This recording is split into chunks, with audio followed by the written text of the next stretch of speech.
Usually when we look at the world around us, there is this deeply ingrained expectation of distinct boundaries. Oh, absolutely. Yeah, like we process reality almost like a jigsaw puzzle. Yeah. You look at a forest and you see individual trees with clear space between them. Right. Or you look at a city street and you see distinct buildings, individual cars, individual people walking by. You constantly categorize things. Exactly. You point your finger and confidently say, well, there is that thing and here is this other thing entirely. And we navigate our entire existence by drawing those lines. I mean, the most fundamental line being the one between ourselves and, well, everything else out there. It is comforting. We really, really like things to be separate, to have clear beginnings, middle parts, and solid endings. Human nature. So I was reading through the stack of sources for your custom deep dive today, and listener, we are pulling from a really fascinating mix. It's a dense stack, for sure. Very dense. We've got an academic essay specifically breaking down karma, samsara, and moksha, then a really comprehensive foundational guide from the Hindu American Foundation, and finally this excellent philosophical primer from Gettysburg College. Great sources. And the explicit mission for us today, the reason we are doing this deep dive, is to extract the absolute core insights from these incredibly dense texts, to cut through the noise and demystify the profound underlying architecture of the world's third largest religion. Which is no small task. Not at all. Because doing that means stepping into a spiritual landscape where all those comforting lines we just talked about, they just kind of dissolve. They do. It requires a complete paradigm shift. It is honestly like standing at the edge of the ocean at midnight. You look out and think you're seeing a million different chaotic waves crashing, but the texts are telling us that actually you're just looking at one massive, unfathomable body of water. That's a great visual. Okay, let's unpack this, because where do we even anchor ourselves in a tradition that is this vast and ancient? Well, the first anchor is actually a radical unlearning of what a religion even is, particularly if your baseline assumption comes from a Western Abrahamic framework. How so? The sources are very quick to point out a structural reality that completely shatters our usual expectations. Unlike Christianity, Islam, or Judaism, Hinduism lacks a single historical founder. See, I am still trying to wrap my head around that. It's tough to grasp at first. How does a belief system survive for thousands of years without a central founder setting the initial blueprint? Because it wasn't built like a corporation with a CEO.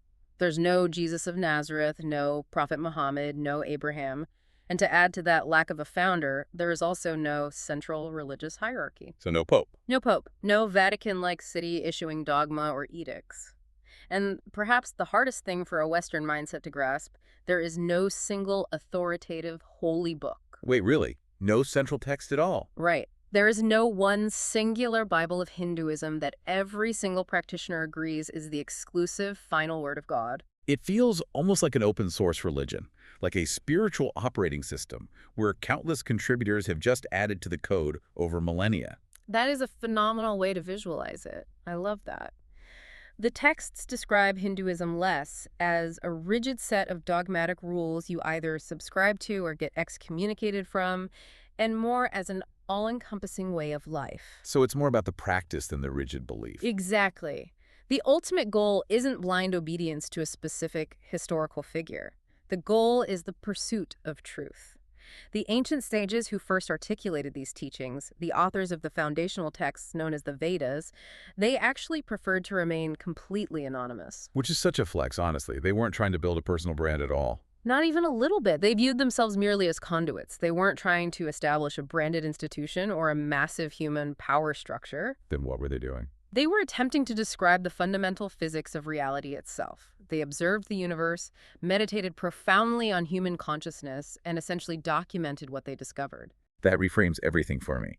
If they are describing the physics of reality, then before we can even begin to talk about how Hindus live their daily lives, their ethics, society, rituals, we have to start with how they define reality. Right. The ground floor. So what is the actual substance of the universe, according to these anonymous sages? The absolute bedrock of the entire philosophical architecture is a concept called Brahman.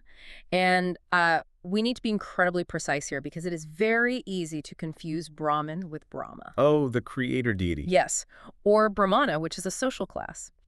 Brahman, in this ultimate philosophical context, is pure consciousness. It is the singular, all-pervasive, supreme reality. Okay, let me make sure I'm not picturing an old man in the clouds here. Yeah. Pure consciousness doesn't mean a being with thoughts and feelings sitting somewhere out in space, does it? No, no. It is formless, infinite, and eternal. The Upanishads, which are among the absolute oldest philosophical texts in human history, forming the concluding parts of the Vedas, they declare that in the beginning there was existence alone. Just exist. Yes. The quote is, "One alone without a second."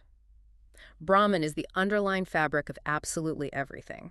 It is the canvas upon which the entire universe is painted. One alone without a second.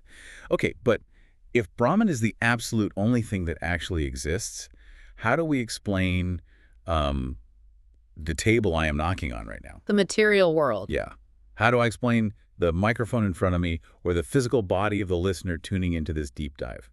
If it's all just one thing, why do I experience millions of separate things? To explain that localized experience of separation, the sources introduce the concept of Maya. Maya. Right. And the word Maya is very frequently and somewhat inadequately translated into English as illusion. Like a magic trick. Well, the texts clarify that a better, more functional translation is appearance. Appearance. So it's not that the table doesn't exist, it's just not what it fundamentally appears to be. Precisely. The physical world, the passage of time, the individual people within it, these are all simply temporary appearances of Brahman. Could you give an analogy for that? Think of it like gold. You can melt gold down and mold it into a ring, a necklace, or a coin. Okay, sure. The ring appears to be a separate, distinct object. You can name it a ring, you can wear it, but its fundamental, unchanging reality is just gold. Right. Maya is the mechanism that allows the single, infinite Brahman to appear as a multiplicity of forms. So to go back to our midnight ocean analogy from earlier, Brahman is the unfathomable depth of the water. Yes. And our individual lives, my phenomenal self, the specific me with my specific memories, my anxieties, my hopes, I am just a temporary wave that has crested above the surface. A perfect way to frame it. I have a specific shape for a very brief moment, but my actual substance is just the ocean. And eventually I will crash and dissolve back into the whole. The sources explicitly validate that visual, actually. The text states, and I am quoting here, "The ocean of karma is our life." Wow. The water itself is Brahman. The temporary, fleeting crest of the wave is Maya. And the implications of this for how we view human connection are staggering. How so? If we are all literally made of the exact same underlying substance, temporarily masquerading as separate entities, the concept of otherness completely breaks down. Oh, because if I harm you, I am fundamentally harming myself. Exactly. It's not just a nice moral guideline then. It's a statement about the structural integrity of reality. The source text phrases this realization beautifully. Your pain and sorrow is my pain and sorrow. Your joy and happiness is my joy and happiness. That's incredibly profound. This isn't just empathy. This is non-duality. It is the profound realization that the boundary between you and me is fundamentally porous. I'm trying to map this onto how the West typically views morality, though. If everything is Brahman and everything is fundamentally connected, how do these texts account for the horrific things humans do to each other? That is the big question. Because Hinduism doesn't have a Satan, does it? There's no cosmic adversary to God pulling the strings of bad people? No. If we connect this to the bigger picture, the absence of an intrinsic, independent force of pure evil, a Satan or an ultimate demonic figure, is a massive theological divergence. So no eternal hell either. Right. In this worldview, there is no eternal damnation and no being whose sole purpose is to corrupt humanity. But we see immense cruelty in the world every single day. People lie, they steal, they wage wars. If there is no ultimate evil force, what is the mechanism causing all this suffering?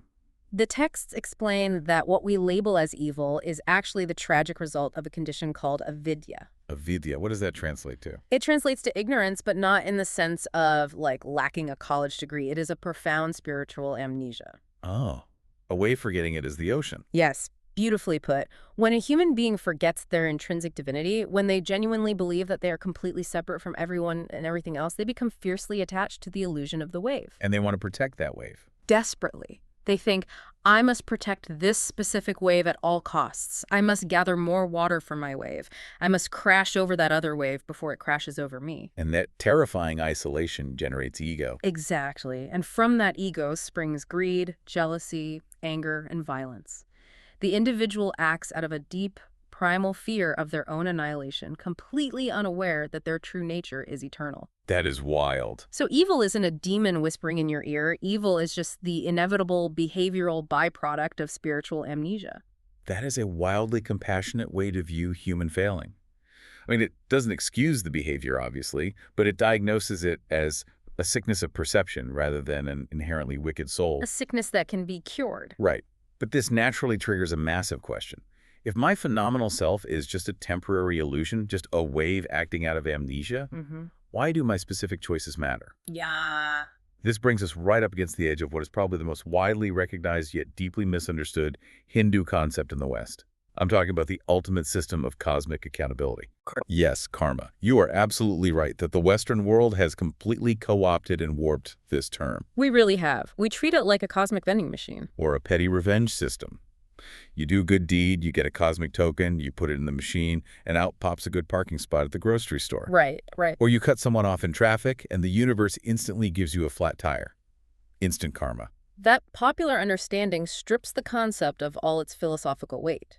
We often use it interchangeably with fate or predestination, as if a giant script has already been written for our lives. But the sources push back on that, right? They are meticulous in correcting this. Applied to sentient beings, the Sanskrit root of the word karma literally means deed or action. So it's just action. Yes. It is the accumulated energetic tally of a person's past and present intentions, thoughts, and physical actions. We are what we do. That's the quote from the text, isn't it? Yes. Your life is your karma, and your life is you.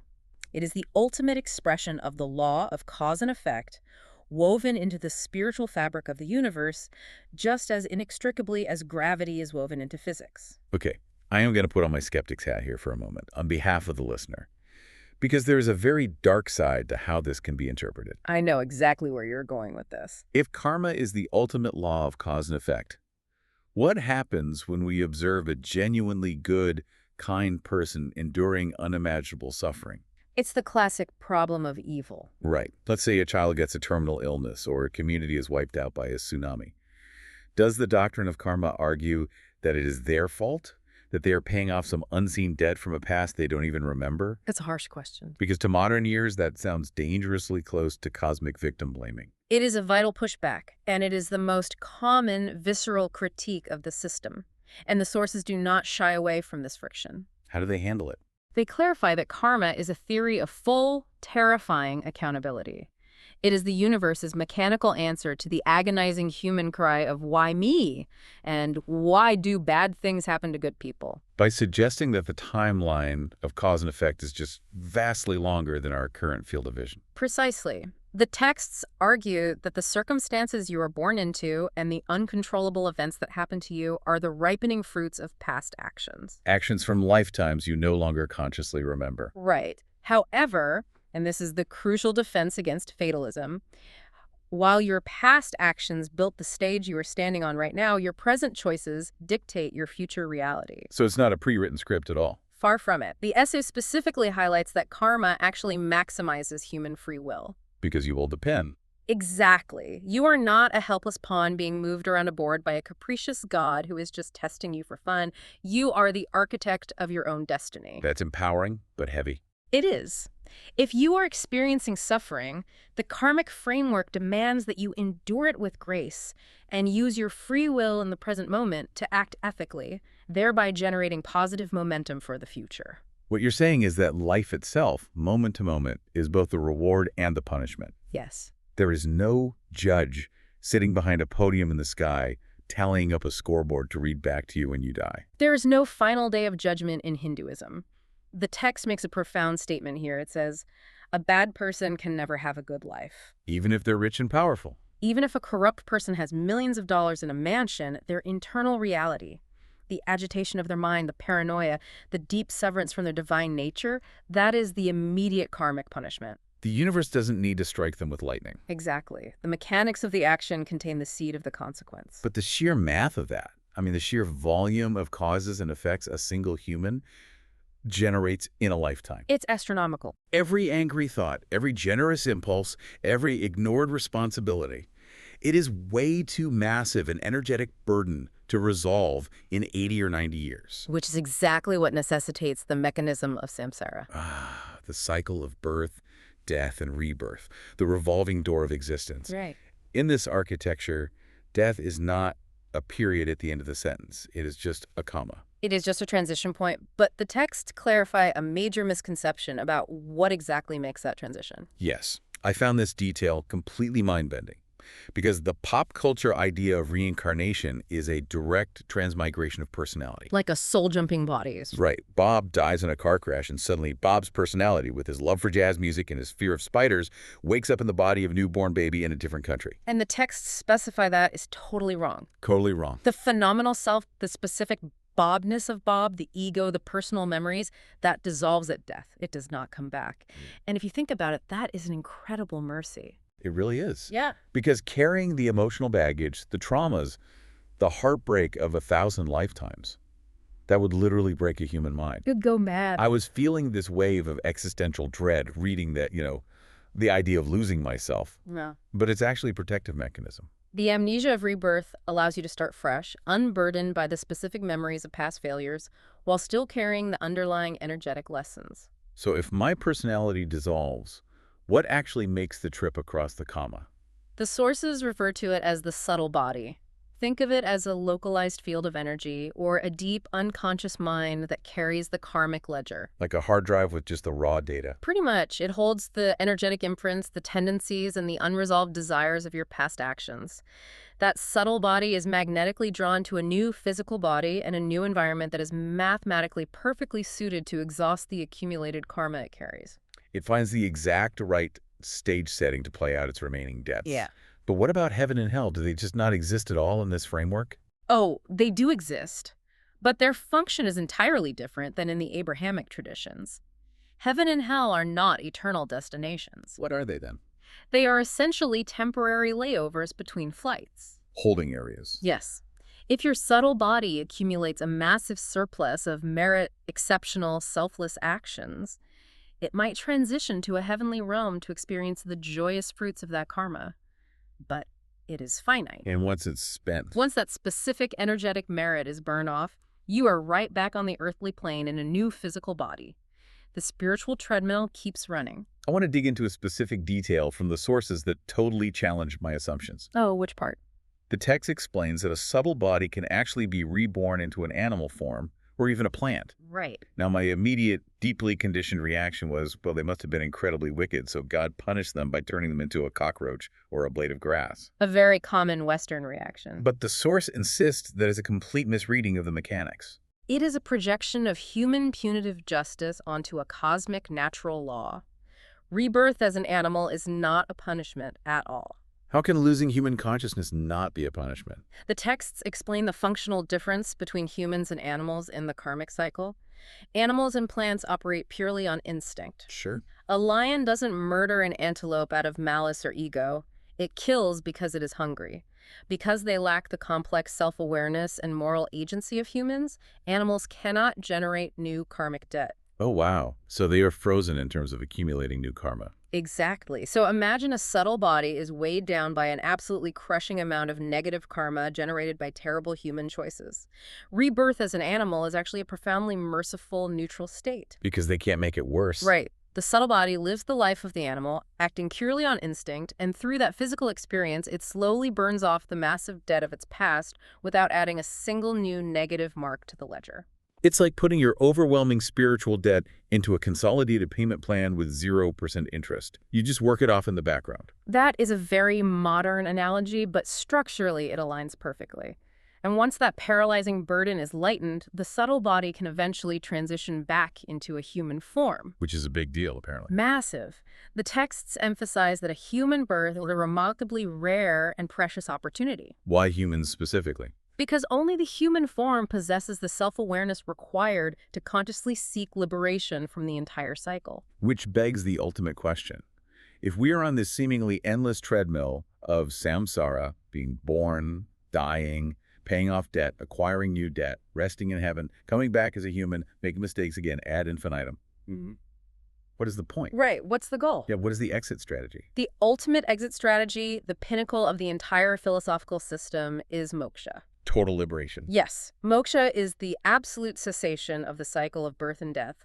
The subtle body finally dissolves, and the soul realizes its complete identity with Brahman. The wave finally, truly realizes it is the ocean. Precisely. And when that happens, there's no need to rise up as a wave ever again. But, I mean, how on earth does a person actually achieve that? By systematically letting go of attachments and desires. The text from the Pangala Upanishad is highlighted in the sources, and it states that a human being is liberated not merely by physical effort or ritual, but by profound experiential knowledge. So not just reading about it. No, it is the deep cellular realization gained from self-reflection that at their core, they are not the body, not the mind, but the infinite Brahman. To obtain moksha is to willingly surrender the individual ego to exist as all. I am struck by how daunting that sounds. If moksha, total liberation, losing the ego, realizing we are the universe, is the ultimate singular goal, what is a regular person supposed to do? It sounds impossible for a layperson. Right. I mean, you and I can't just abandon our jobs, leave our families, and go meditate in a Himalayan cave for the next 40 years. And the beauty of the Hindu framework is that it absolutely does not demand that of you. It is intensely practical about the human condition. Which brings us to the blueprint, the text's outline for navigating an actual messy human life on Earth, the 4 goals of human life. Yes, and they are laid out sequentially. Okay, let's hear them. First is dharma, which is living ethically and fulfilling your duties. Second is artha, which is the pursuit of material prosperity and security. Material prosperity. Right. Third is kama, which is the seeking of pleasure and emotional fulfillment. And finally, moksha, the ultimate liberation we just discussed. I have to admit, when I read that list, I was stunned by how balanced it is. It actively encourages pursuing wealth. It does. And it openly validates seeking physical and emotional pleasure. In a lot of Western religious contexts, wealth and physical pleasure are treated as inherently sinful or at least highly suspicious distractions from God. Viewed as worldly temptations. Exactly. But here, they are integrated into the spiritual path. It acknowledges that we have bodies and we want things. It is a deeply pragmatic system. Material ambition, building a successful business, enjoying art, seeking romance, these are perfectly acceptable and healthy pursuits. But there is a catch, right? A massive load-bearing caveat. The pursuit of wealth, artha, and pleasure, kama, must be firmly rooted in and regulated by the first goal, dharma. Dharma acts as the guardrail. Precisely. If you pursue wealth by exploiting your workers or you pursue pleasure by betraying your partner, you have violated dharma, and the karmic consequences of that will be severe. Let's drill down into dharma then, because the sources are careful to note that it is not just a rigid Ten Commandments-style list of thou shalt nots. It's much more fluid. The literal translation of the word is to sustain, to protect, or to nourish. But practically, how do you know what your dharma is in any given moment? Because it is highly contextual, it requires active critical thinking. Your dharma shifts depending on your stage of life, your role in society, and the immediate situation you find yourself in. Can you give an example? Sure, the dharma of a soldier on a battlefield is to fight and protect. But that is entirely different from the dharma of a mother nursing a child, which is different from the dharma of a student in a classroom. So you can't just check a box. You have to evaluate the variables of your life constantly. But the tradition doesn't just leave you entirely adrift to figure it out on your own. The texts offer a very specific framework called the 4 debts to help guide dharmic living. The 4 debts. Yes. The philosophy asserts that simply by virtue of being born, every human inherits 4 fundamental debts, and the essence of a good life is actively paying them back. Okay, let's walk through these. What is the first debt? The first is the debt to God, or the divine cosmic order. You repay this by showing reverence, participating in rituals, and acting in harmony with the universe rather than fighting against it. Okay, makes sense. What's next? The second is the debt to the sages. Meaning the ancient thinkers who mapped all this out? Yes. You owe them for the knowledge they passed down, and you repay this debt not just by reading the scriptures, but by actively studying, keeping your intellect sharp, and passing wisdom down to the next generation. Continuous learning is literally a religious duty. I love that. It really is. The third is the debt to parents and ancestors. How do you pay that one? You repay this by honoring those who gave you physical life, caring for them in their old age, and raising your own children with deep care and ethical grounding. Right. And the fourth? The fourth is the debt to society and nature. That feels incredibly modern. It is deeply ecological. It recognizes that you did not build the roads you drive on, and you do not generate the oxygen you breathe. You owe a massive debt to the interconnected web of humanity and the natural environment. So you repay it by being a net positive. Right. By being a productive citizen, helping the vulnerable, and fiercely protecting the natural world. If you overlay those four debts onto a modern life, say a listener who is a mid-level manager at a tech company, Okay, let's do it. they repay their debt to the sages by staying educated and mentoring junior staff. They repay their debt to society by ensuring their company's tech doesn't harm the community or the environment. Exactly. They repay their parents by supporting them. And all of this balances out their pursuit of a paycheck, which is Artha. It's a brilliant, holistic blueprint, And supporting those debts are core ethical pillars, concepts like ahimsa. which means nonviolence. It's a commitment to non-injury or non-violence, but not just in your physical actions. It includes your spoken words and your internal thoughts. Oh, so not even wishing harm on someone. Exactly. Then there's satya, which is a rigorous commitment to absolute truthfulness, and brahmacharya. Wait, I thought brahmacharya meant celibacy. It is often mistranslated simply as celibacy, but more accurately it means non-indulgence, abstaining from sensory excess of any kind that depletes your vital spiritual energy. It is a blueprint for being a profoundly responsible, moderate citizen of the universe. That's a good way to summarize it. But here is the rub. Knowing the goals, dharma, wealth, pleasure, liberation, that's the easy part. Oh, definitely. Our minds are chaotic. We get distracted, we get greedy, we get exhausted. How do you actually train the human nervous system to stay focused on these goals without getting pulled into the illusion of Maya? And this is where the genius of the ancient Indian sages really shines, because they developed an exact science for this very problem, Which is, the practice of yoga. oh, I have been waiting for this. We need to do a massive course correction for the listener right now regarding what yoga actually is. It is sorely needed. Because in the West, yoga has been reduced to an incredibly lucrative industry of putting on expensive stretchy pants and doing physical contortions in a heated room just to get a toned core. The commercialization is a profound reduction of the original intent. The physical postures, which are called asanas, are just one tiny fractional component of a massive system. What does the word yoga actually mean? In the Sanskrit root, yoga means to yoke or to unite. It is a rigorous, systematic spiritual science designed to literally unite the localized individual self with the infinite inner divinity. The sources outline a very specific map for this called the Eightfold Path of Raja Yoga, codified by the ancient sage Patanjali. Can we walk through the actual mechanics of this? Absolutely. Because it proves how little of it is about physical stretching. Patanjali's eight-limb path is a sequential staircase of psychological and spiritual mastery. Step 1 is yama, which is external ethical discipline. Like the pillars we just talked about. Yes, this includes practicing ahimsa, nonviolence, and satya, truthfulness. You cannot begin to meditate if your external life is a chaotic mess of lies and harm. Makes total sense. Step 2 is niyama, internal observances. Purity of body and mind, contentment, and deep study. Notice that we are 2 steps in and we haven't stretched a single muscle yet. Exactly.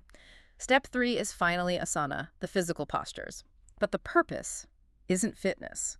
The purpose is to train the physical body to sit absolutely still without pain or distraction for long periods of time. So the stretching is just to prep you for sitting. Right.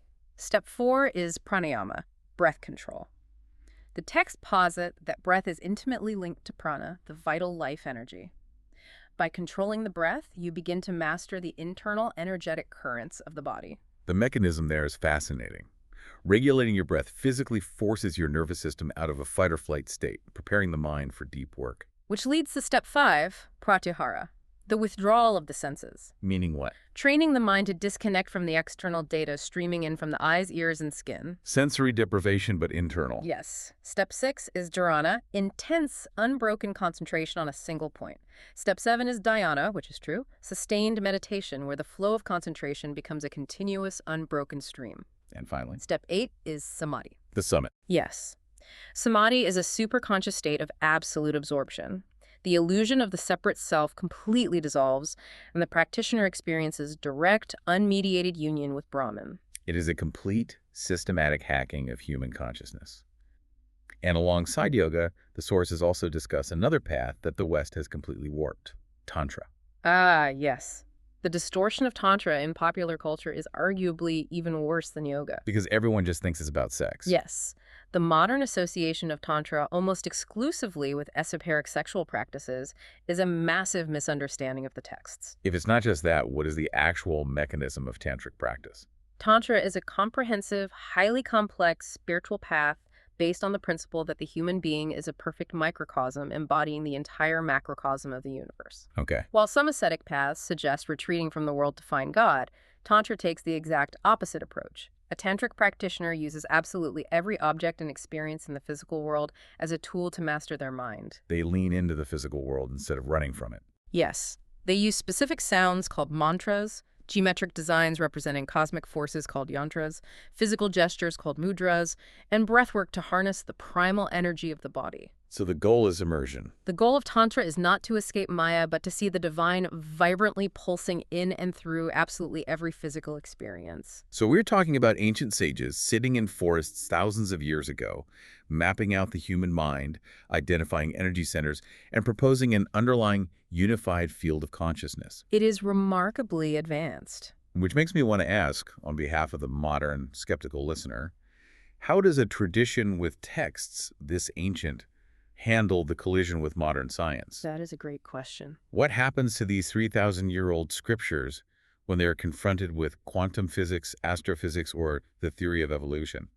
Do they have to reject the science to protect the religion? Well, what's fascinating here is that according to the Gettysburg College Primer, there really is no collision.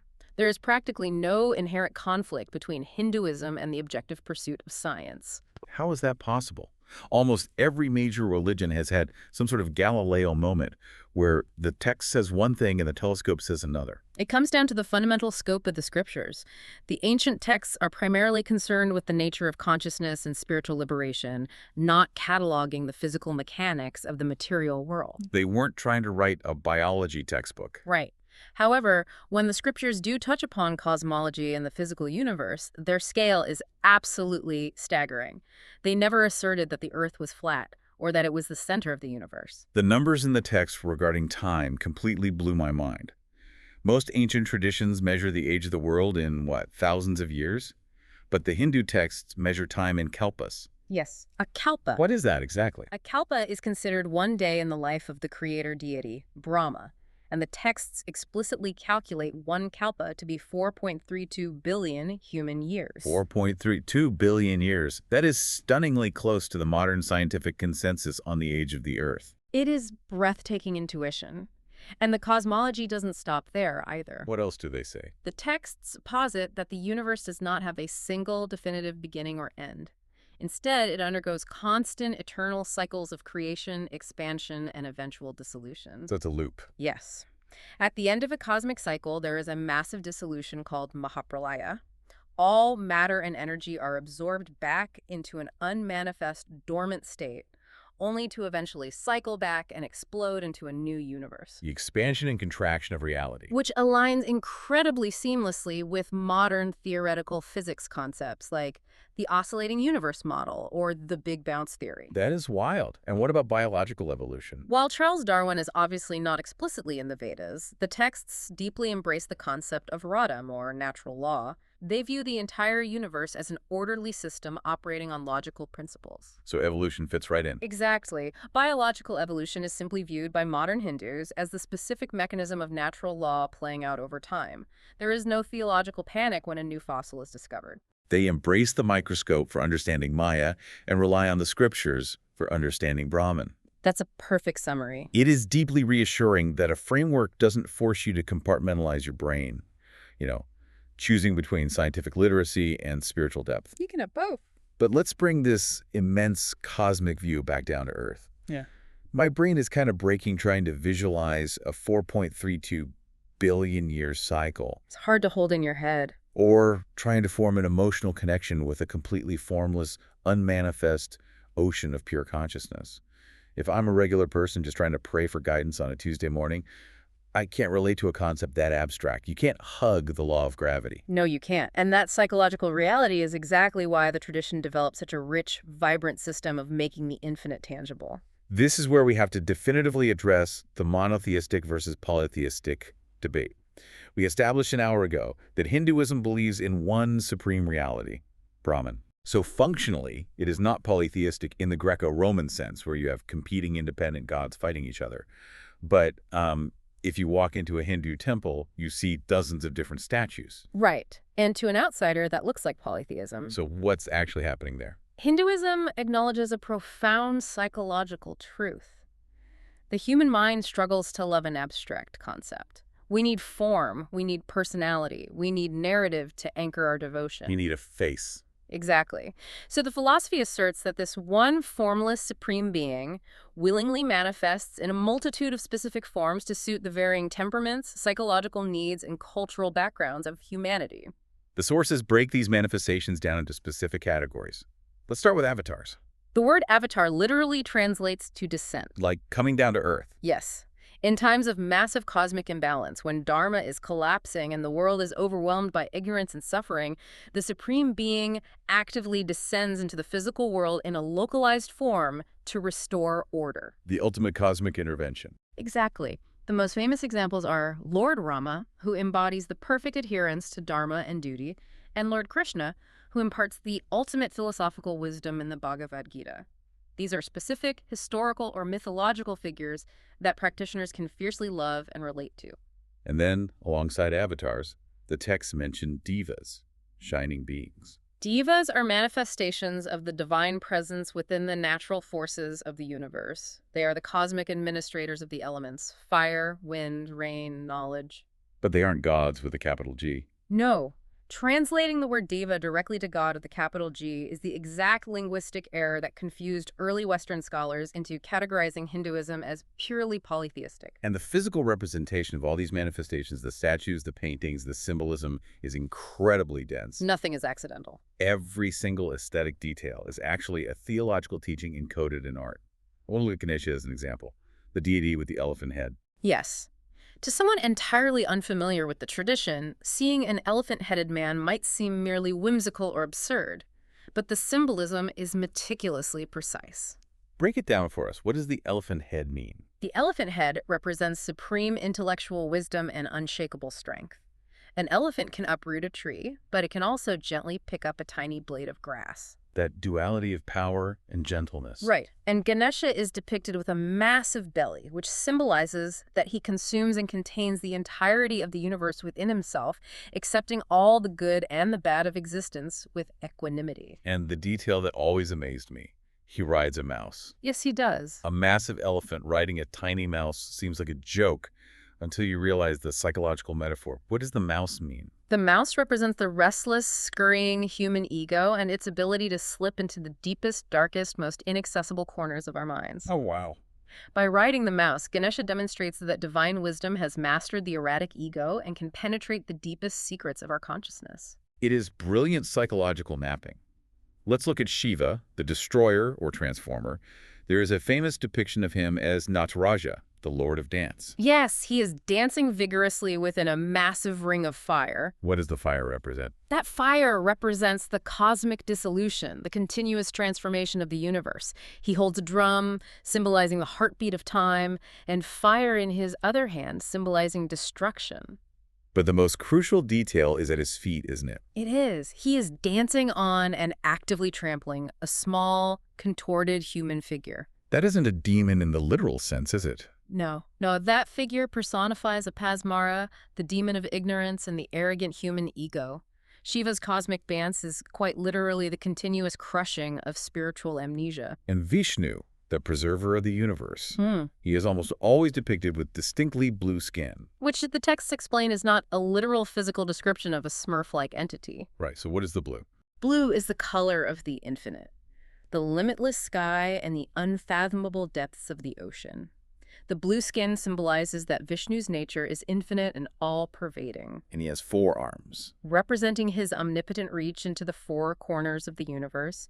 And he rides Garuda, the mighty eagle, symbolizing the power to elevate the soul above worldly attachments. The encoded symbolism extends far beyond just the deities too.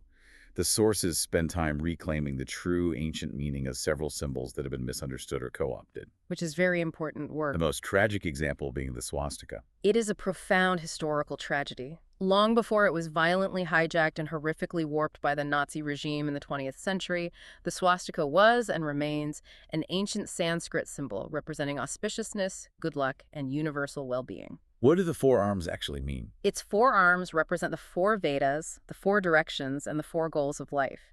In India, you will see it drawn in turmeric on the doorways of homes to invite blessings. There is also the foundational symbol that has become ubiquitous in yoga studios worldwide. Om is considered the primordial sound of the universe. It is the acoustic representation of Brahman. The vibration of reality. Exactly. The text suggests that if you could somehow synthesize the background vibration of the entire vibrating cosmos, it would sound like Om. And the lotus flower.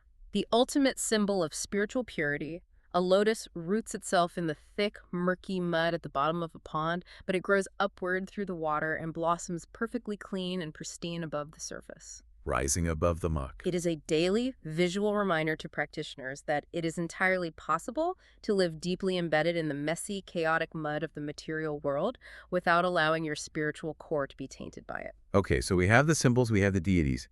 But here is where the practice gets genuinely fascinating to me, because it is so radically different from how I understand worship. Are you talking about puja? Yes, the actual process of puja, or daily worship. Because when a Hindu practitioner stands before a statue of Murtia, the texts explicitly clarify they are not worshiping a chunk of marble or wood. Not at all. They perform a ritual called prana pratishta. Unpack the mechanism of this because it changes everything about how we view idolatry. The concept of prana pratishta completely dismantles the Western critique of idol worship. The ritual translates to the infusion of breath or life force. How does that work? Through incredibly specific, mathematically precise chanting of mantras and elaborate rituals, the practitioner is literally invoking the infinite, formless divine presence to temporarily localize and take up residence within that specific physical form. So once that ritual is complete, the statue is fundamentally transformed. Exactly. To build on that, the physical object is no longer viewed as a symbol. It is treated as a living, breathing, profoundly revered guest who has graciously agreed to visit the temple or the home altar. And the way they treat this guest is a full sensory immersion. It's not just sitting quietly in a pew listening to a sermon. Far from it. The puja engages all 5 human senses to aggressively pull the wandering mind into the present moment. Let's walk through that. It is a masterpiece of sensory focus. To honor the living presence, the deity is formally bathed in water, milk, or honey. It is meticulously dressed in beautiful, vibrant clothing and adorned with jewelry. That engages the sense of sight and touch. Right. Then, fragrant incense is lit, and garlands of fresh jasmine or marigolds are offered, entirely saturating the sense of smell. What about hearing? Bells are rung continuously, and mantras are chanted out loud, filling the ears and engaging hearing. And finally, the offering of food. Yes, beautifully prepared, sweet vegetarian food is offered to the deity. But the theological mechanic here is beautiful. The deity consumes the spiritual essence of the food, and the physical remainder is then distributed back to the worshippers as prasad. Prasad, a physical token of divine grace. Precisely. By eating the prasad, you are engaging the sense of taste and internalizing the blessing. Every single biological sense is hijacked for the purpose of focusing on the divine. You treat the infinite consciousness as the most honored, intimate friend you could possibly have in your home. Yes. It is a beautiful way to make the vastness of the universe feel deeply personal. Now, this intensely integrated way of viewing reality, seeing the sacred spark in a stone statue, recognizing the karmic journey of an animal, holding the ethical complexity of Dharma. It covers everything. It really does. And it naturally spills over into how a society built on these ideas structures itself, which forces us to look at the historical realities. It does. We cannot do a massive deep dive into Hinduism without unpacking the immense complexities of its society, its culture, and its interaction with the modern world. We absolutely must. And we have to start by confronting what is undeniably the most controversial and widely criticized association with Hinduism globally. The caste system. Right. The Hindu American Foundation source provides a remarkably clear, objective, and unflinching breakdown of how this happened. How do they explain it? To understand it, we have to forensically separate a scriptural philosophical concept known as varna from a much later, intensely destructive social phenomenon known as jati. Okay, I read that breakdown, and my immediate reaction to the description of Varna was that it still sounds like a rigid class system designed to keep people in their lane. It can sound like that initially. But the text argues it was originally based on individual temperament, not birth. Yeah, Walk me through the actual mechanics of Varna. Varna is the concept actually found in the ancient scriptures. The philosophy recognized a practical reality. Society is a massive, complex machine, and different human beings possess fundamentally different psychological temperaments, intrinsic inclinations, and natural skill sets. Okay, that makes sense. The scriptures categorize these temperaments into four broad varnas, or roles. The brahmanas, who were the intellectuals, the scholars, and the spiritual teachers. And the warriors, right? Yes, the kshatriyas, who were the warriors, the administrators, and the protectors of society. Then the vaishyas, who were the merchants, the farmers, and the creators of economic wealth. And the fourth. The shudras, who were the laborers, the artisans, and the service providers. So initially, if I was born to a family of merchants, but I possessed a brilliant scholarly mind, I could become a brahmana. It wasn't locked in by my DNA. According to the earliest scriptural ideals, yes, it was fluid. It was a functional division of labor based on finding your most natural, productive fit in society to maximize collective dharma. But the sources specifically mention a famous ancient hymn, the Purusha Sukta, which critics often point to as the theological smoking gun that actually created a violent hierarchy. It is one of the most tragically misinterpreted metaphors in religious history. What does the hymn actually say? The hymn describes the creation of the universe from the sacrifice of a primordial cosmic person. It uses a physiological metaphor. The intellectuals, the brahmanas, came from the head. The warriors came from the arms. The merchants came from the thighs. And the laborers came from the feet. And the interpretation over centuries became, well, the head is superior, the feet are dirty and inferior, thus hierarchy. Which fundamentally betrays the text's actual intention. What was the intention? The text explicitly intended this as a metaphor for a healthy, deeply interdependent social organism. Every single part is equally essential for the survival of the whole. Right. A brilliant head cannot go anywhere or accomplish anything without the sturdy foundation of the feet. A society needs all four functions equally to thrive. But human history took a very dark, corrupted turn. How did a philosophical metaphor for interdependence become a tool for horrific oppression? Over thousands of years, fueled by human greed, power consolidation, and the complexities of massive population growth, this structural concept of varna mutated. It merged with jati, right? Yes, jati, which translates to birth group. Jati was a non-scriptural, entirely human-made social phenomenon where people began to fiercely protect their trade secrets, their wealth, and their social standing by making professions strictly hereditary. So the mobility disappeared. Completely. You are locked in by birth. The intellectuals and the warriors consolidated power at the top, declaring themselves inherently superior, and that rigid, corrupted hierarchy calcified into the oppressive caste system we recognize today. And the ultimate, most devastating consequence of that calcification was the creation of untouchability, pushing an entire massive group of people completely outside the system and treating them as less than human. It is a profound social evil, but the sources are absolutely unequivocal on this point. The practice of untouchability and the rigid birth-based discrimination of the caste system has zero foundational basis in Hindu scripture. Not at all. None. It is a societal failure, a corruption of the philosophy, not a mandate of the religion. And it is vital to note that discrimination based on caste is entirely illegal in the modern constitution of India. Though, like racism in the West, dismantling thousands of years of entrenched social prejudice takes generations. It is a very slow process. This dynamic, the stark difference between what the pristine ancient philosophy actually teaches and the flawed patriarchal structures human societies built over millennia, it's incredibly evident when we look at the role of women in Hinduism. It is a striking dichotomy, truly. Because the theology is very unique, right? Theologically and philosophically, Hinduism stands entirely unique among major global religions in its fierce, equal reverence for the divine feminine. God is not exclusively visualized as a patriarchal father figure. God is equally the mother. Yes.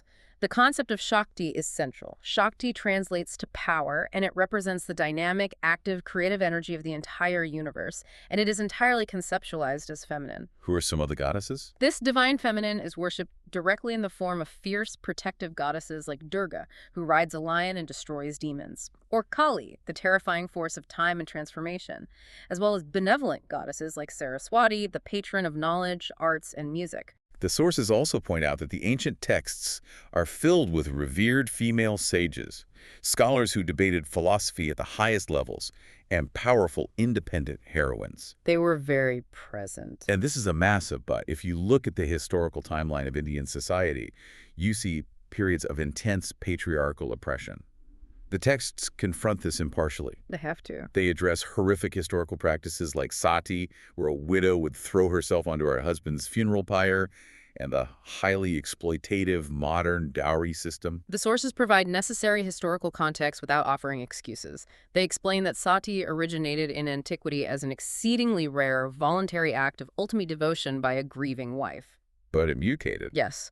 During periods of extreme instability, foreign invasion, and shifting property laws, it mutated into a tragic, culturally expected, and in some horrific cases, violently forced social practice. And the dowry system. Similarly, the dowry system originally began as stradhan, a legitimate transfer of wealth given directly to a bride by her parents to ensure her absolute financial independence and security in her new home. That sounds reasonable. But over centuries of patriarchal control, it devolved into a mechanism for the groom's family to extort wealth, leading to terrible abuses. But the critical takeaway, much like untouchability, is that the sources confirm these are cultural, historical developments that possess absolutely no foundation or mandate in the core Hindu scriptures. Right. Both sati and dowry extortion are fiercely condemned and completely illegal today. Absolutely. Because Hinduism lacks a central pope or a unified religious law board issuing global edicts, I am intensely curious how modern Hindus navigate contemporary social and ethical issues. Because the texts are ancient.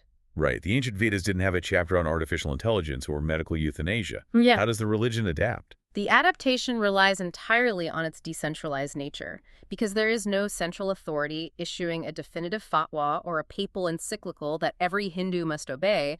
Navigating modern ethical dilemmas is generally left to individual conscience. Guided by what? Guided by the overarching laws of karma and dharma. Take the modern discourse on LGBTQ rights, for example. I was just going to ask about that. What did the texts actually say? The ancient foundational texts offer virtually no prohibition, condemnation, or even much obsession regarding same-sex relationships. Oh, really? In fact, Hindu mythology and temple architecture are replete with gender fluidity, deities changing genders, and the explicit recognition of a tritiya prakriti, or a third nature. So they recognize non-binary identities. Yes, viewing non-binary identities as a completely natural, recurring variation within the infinite spectrum of creation. Therefore, the modern push for LGBTQ equality finds very little theological resistance within the core philosophy. What about complex medical ethics? Things like abortion or end-of-life euthanasia? Again, it requires agonizing, deeply personal, critical thinking based on the principle of ahimsa, non-injury. How does that apply to abortion? Regarding abortion, classical texts generally lean toward protecting the life of the fetus, viewing it as a soul on its karmic journey. However, the exact same principle of ahimsa demands protecting the physical and mental life of the mother. So it's not a black and white rule. There is no absolute black and white rule. The individual must weigh the karmic consequences, consult their dharma, and make the least harmful choice in their specific context. And euthanasia. Regarding euthanasia, there is a similar debate. Does artificially prolonging the painful death of a terminal body through machines violate the natural karmic transition of the subtle body? Ooh, that's a tough question. Or does actively ending the life incur a negative karmic debt of violence? The tradition offers varying narratives, not strict bans. It demands deep personal responsibility. It is a religion of adults. It hands you the ultimate responsibility for your actions rather than just handing you a rulebook. That is very true. Before we move on to how Hinduism interacts with the rest of the world, I want to clarify a very visible cultural practice, dietary restrictions. Okay. We touched on ahimsa, nonviolence. Is every single Hindu mandated to be a strict vegetarian? And what is the specific deal with the reverence for cows? Why no beef? The texts clarify that while vegetarianism is highly, highly recommended as the most effective way to practice ahimsa and minimize the accumulation of negative karmic debt, it is not a strict universal mandate for every single practitioner. That's what varies. Diet is often influenced by region, family tradition, and one's specific varna or duties. However, the cow holds a unique, universally revered status. Why the cow, specifically over a goat or a chicken? It ties deeply into the agrarian roots of the civilization. From the ancient Vedic times, society observed the cow and saw a creature of immense gentleness that provided infinitely more than it ever took. How so? It grazed on simple grass, yet it provided labor to plow the fields. It provided abundant milk to nourish human children. Even its dung was vital, dried, and used as fuel for cooking fires and as building material for homes. It was essentially a living, breathing engine of survival for the community. Precisely. Because of this absolute abundance, the cow became symbolically elevated as the ultimate maternal figure, a divine gift of sustenance. So eating it would be a betrayal. Respecting the cow, and therefore refusing to slaughter it for meat, became the ultimate symbol of humanity choosing to respect and protect all of nature's bounty, rather than merely consuming it. So taking all of this massive complexity in, the breathtaking cosmic scale of billions of years, the intensely personal intimacy of treating a deity as a house guest, the unwavering focus on personal karmic accountability, and the struggle to apply ancient dharma to modern life. It's a vast system. How does a framework this vast interact with the rest of the globe? How does Hinduism view people of other faiths? This brings us to what is perhaps the most defining and functionally important modern characteristic of the entire tradition. It's radical pluralism. Radical pluralism. Unpack that for us. We established in the very beginning that Hindus believe the supreme truth Brahman is infinite, formless, and ultimately beyond the complete comprehension of the limited human mind. Right. Because the truth is infinite, it stands to reason that there must be an infinite number of ways to approach it. Oh, I see. They fundamentally accept that other revealed religions, Christianity, Islam, Judaism, are essentially correct, valid pathways leading to the exact same ultimate goal. That completely eliminates the theological necessity to convert anyone. If your past works for you, I don't need to save you. It does. The Rig Veda, one of the oldest texts known to humanity, contains a verse that forms the bedrock of this worldview. Truth is one, but the wise call it by many names. That is beautiful. Because of this, Hinduism maintains a remarkably strict anti-proselytization stance.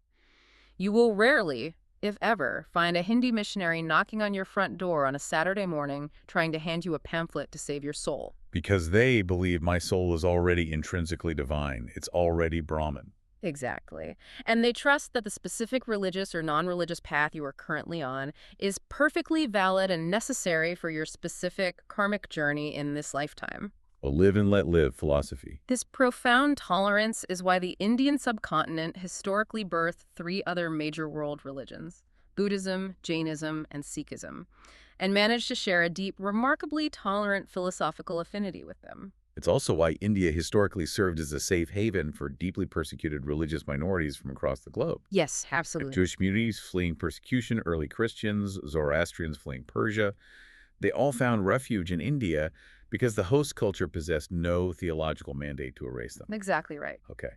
We have covered an absolutely immense amount of ground in this deep dive today. We really have. We have traveled from the formless, vibrating void of pure consciousness through the 4.32 billion-year cycles of the cosmos, down to the intricate symbolism of an elephant-headed deity holding a bowl of sweets, and into the complex social realities of modern India. A true deep dive. But I want to bring this massive scope all the way back down to the ground, right back to you, the listener, navigating your daily life, because here is the absolute core value we extracted from this towering stack of sources. What's the takeaway? Whether you are a devout, practicing Hindu, performing a daily puja, or you are just someone sitting in terrible gridlock traffic right now, feeling completely overwhelmed by the chaos, the anxiety, and the fragmentation of modern life, this ancient architecture offers a profoundly grounding, functional framework. It really does. Think of the tools we just discussed. Taking absolute, uncompromising accountability for your present actions. Refusing to play the victim of your circumstances because you know you have the power to write your future right now. That is the law of karma. Choosing to recognize the fundamental divine spark of consciousness in yourself and actively forcing yourself to see that exact same spark in the barista who messed up your coffee order. That is piercing the veil of Maya and recognizing Brahman. It fosters a radical structural empathy. Beautifully said. And finally, acting ethically, doing your absolute best in whatever specific messy role you currently occupy, whether you are a CEO or a line cook, fulfilling your debts to your family and society without obsessing over the financial reward or the ego-driven outcome. That is living your dharma. It is intensely practical. You do not have to abandon your life and retreat to a silent cave in the Himalayas to find spiritual peace. You can find it right here, right in the absolute middle of the chaos. That is a phenomenal synthesis of the material. And if I may, before we close, I would love to leave the listener with one final, slightly provocative thought directly derived from the cosmology we explored. Please leave us with something to chew on.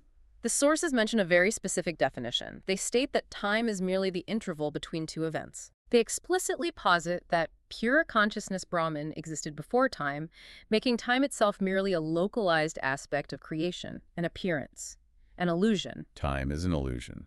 Now, I want you to consider how the bleeding edge of modern theoretical physics is increasingly suggesting that very same reality. Wait, are you talking about the block universe theory? Yes. Physicists, armed with supercomputers and quantum mechanics, are beginning to mathematically propose that the flow of time might literally be an illusion. How so? That it is merely a biological, human construct we use to measure entropy, to try and make sense of a universe where the past, the present, and the future all actually exist simultaneously in a singular block of space-time. That's heavy. What if the ancient Hindu sages, sitting in deep silent meditation thousands upon thousands of years ago, stripped away the interference of their senses and intuitively understood the exact same timeless, formless reality that our most advanced quantum physicists are just now beginning to mathematically prove? The implications of that are staggering. What if the specific present moment you are experiencing right now, the ambient noise of your environment, the thoughts in your head, the sound of my voice in your ears, what if this moment is just your localized, temporary wave rising up for a brief, beautiful second in an infinite ocean of timeless consciousness? The wave finally realizing it is the water. Thank you so much for taking this deep dive with us today. Keep questioning the boundaries, keep exploring the depths, and we will see you next time.